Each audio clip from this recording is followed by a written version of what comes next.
All right, here with Tony Freeman, the leading wide receiver for Week 1, Washington State University, helped with the game-winning drive, 7 receptions, 64 yards. How are you feeling after Week 1? I feel great. Obviously, just by us getting the win, that was the best part about it.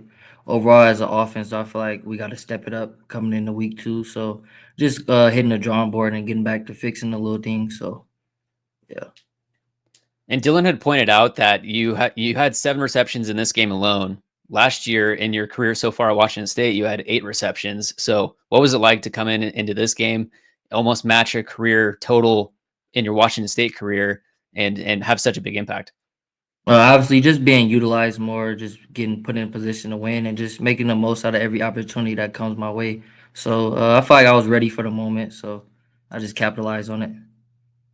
Take us through Jackson's drive to get 3 points at the end, and really shore up that W. What did you see from Jackson, and what was his demeanor like in the huddle for that last drive? I would just say just for him having his first start, really just him being calm and collected. I feel like as a quarterback, he really demanded the offense in that 2 minute drive. We do that very often at practice, the 2 minute drive. So it was just like another day at practice for us, just making sure everybody get lined up fast, know the signals, and just execute. That was just the biggest thing. And it was kind of a tale of two halves for yourself. You had a couple drops in the first half, but then you come in big in the second half. What was that like, keeping your head up and just looking forward to that next play? Obviously, just flushing it. There's nothing really I could do in the moment. So just flushing. I knew the ball was gonna eventually find its way back to me. So that was just the biggest thing when it come back my way. Just make the most out of it. In terms of Coach Cashmore on special teams, what's kind of been the message with special teams this week? How did you guys feel about your overall performance from the special teams side of things? Obviously, we had a few little mental errors on special teams, including myself. Just fair catching that ball on a three. We practice that situation a lot, so just being more aware of like where I'm at on the field. So obviously, just hitting the drawing board and just tightening up the little things in the middle errors. So this should be a big explosive week for us on special teams. And after, week 1 is in the books, you guys come out with the win. What were those meetings like, after kind of looking back at the film with what you guys saw on tape and planning for San Diego State? Obviously, just going back and just fixing the little things. It was really nothing they did that was like everything was something that we could have controlled. So just going back and doing what we're coached was just the biggest thing. And I want to throw it back a little bit to your story. You grew up in California. You ended up going to the College of San Mateo your freshman year. You had a standout season there, and then you transferred to Washington State your sophomore year. You're now a junior in Pullman. So walk us through a bit of your upbringing, how you got into sports, into football, how you decided to go to College of San Mateo, and through that point. So really my upbringing, I'm from Richmond, California. Just being where I'm from, it's a lot of talented people and we all love sports. And I just tried out for football. I think I was about like 5, 6, and I played for the Richmond Eagles. And then it just took off from there. And then as I got older, I started to play basketball. I started to play track and things like that. So, and then going forward to that high school, I got to College of San Mateo. It was just like a weird situation where I just had to attend JUCO. It really wasn't nothing that I could do. I had my freshman season there, had a big year. A lot of opportunities presented themselves, and I like Washington State, so that's where I'm at. Yeah, so you had 40 receptions, 660 yards, 7 touchdowns in 13 games your freshman year. And then just walk us through what went into the decision of choosing Washington State over some of the other programs that might have been trying to go after you. Obviously, just the area offense. Obviously, me being a receiver, that's very exciting and attractive. Especially with my skill set. I'm a very explosive, speedy receiver. So I just like the way they get their playmakers the ball and let them just do what they do in space. So that's what really was what it came down to. Kind of piling off that, in terms of the air raid, and hey, Coach Dickert leaves, Coach Rogers and this new staff come in. What was kind of one of the selling points for you to stay, and just kind of take us into what made your decision, going with this coaching staff and trusting in their plan? So obviously, like when all this was going on, we was like at the bowl game and stuff like that coming up, leading to the week. So I was just a bit just like shocked of like what was going on. Obviously, this is my first year here, and this is my first time ever experiencing anything like that with the coaches. So I kind of was just like thrown off a little bit. I didn't really know what to do. A lot of people was hitting the portal. I was thinking about hitting the portal, but I didn't really know if that's something that I wanted to do. I obviously love this place, so that's was the main reason why I wanted to stay.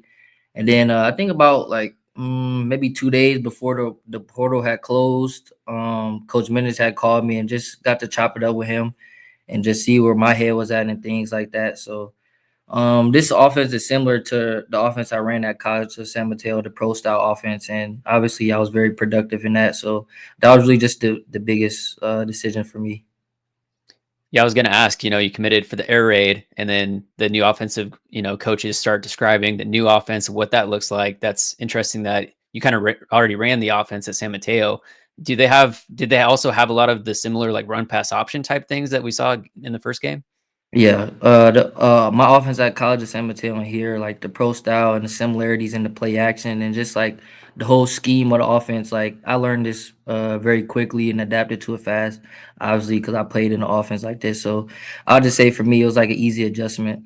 You obviously have a role in the special teams game as well as being a wide receiver. At what point did you start returning kicks?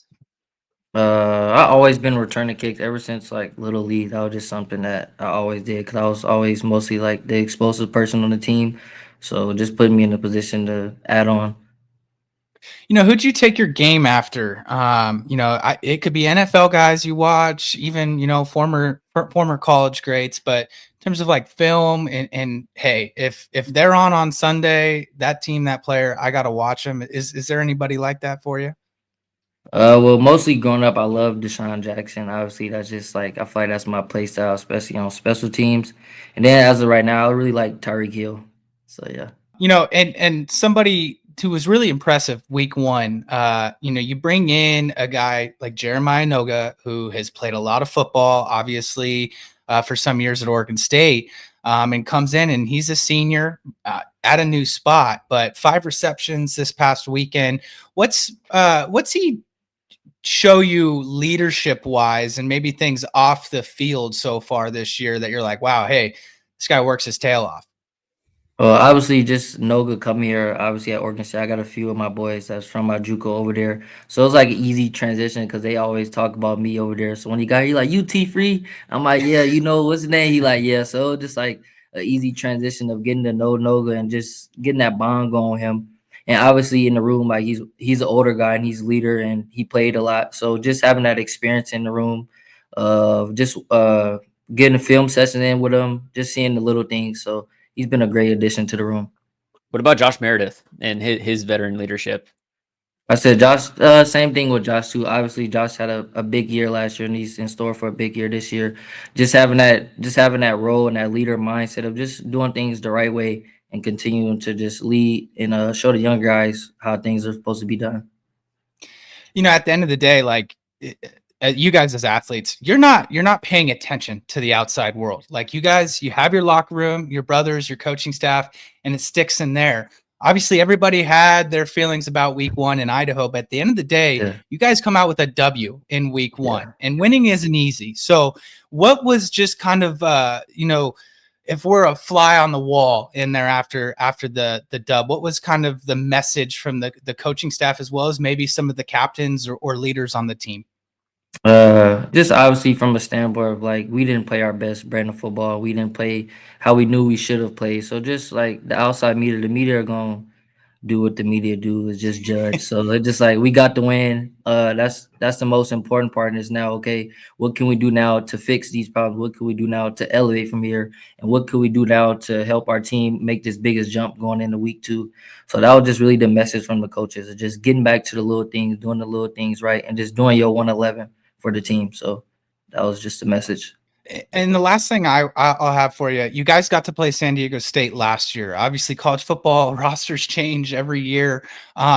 Taking your first looks at this defense, is there some parallels you can take from last year, or is there just a lot of new stuff? Really, just I feel like they stayed true to what they do from last year. Obviously, they got a few guys in the secondary that played a lot last year and that stayed. So I feel like they have a pretty experienced secondary. So it'll be an exciting game. We like to ask all of the guys that we have on what you would grade yourself or rank yourself if you were to be adjusting your NCAA 26 rankings yourself. It sounds like it's pretty competitive in the locker Yeah, room with guys playing each other. So where would you yeah. put yourself with returnability, speed, catching, all those different things? I feel like they always get my return ability right, but sometime at receiver, man, the catching is low.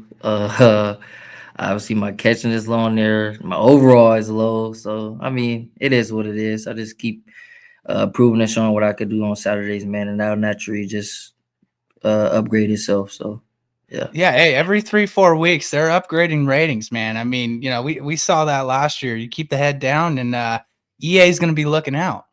The last question I have. So you played in one Apple Cup already. You had a 33-yard punt return in that game in Lumen Field.